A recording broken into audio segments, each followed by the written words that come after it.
La pluie battante n'aura pas raison de leur combat. Ces manifestants sont déterminés à empêcher l'augmentation du trafic aérien de l'aéroport Poitiers-Biard. Cet aéroport, il n'est pas nécessaire, il y a des alternatives. Les alternatives, elles existent pour quasiment toutes les destinations avec le train. Et ce qui pourrait être une bonne alternative économique pour le territoire, ce serait de redévelopper un petit peu le train, notamment ces lignes transversales là, vers Lyon. Car ces lignes transversales font aujourd'hui défaut au réseau ferroviaire. Il faut plus de 4 heures en train pour aller de Poitiers à Lyon, par exemple, contre 1 heure en avion.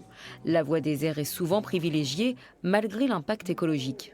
Le transport aérien, il est très émetteur de gaz à effet de serre et on voit que pour les trajets qui sont proposés par l'aéroport de Poitiers-Biard, par exemple un vol vers Lyon, c'est 3 fois de plus émetteur de gaz à effet de serre que de faire ce même trajet en train.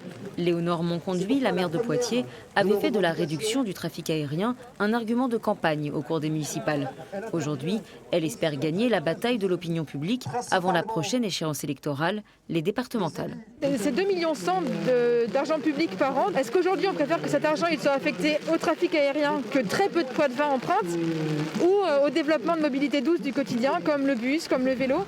Depuis le 1er janvier dernier, c'est la société Silard qui assure la gestion et l'exploitation de l'aéroport.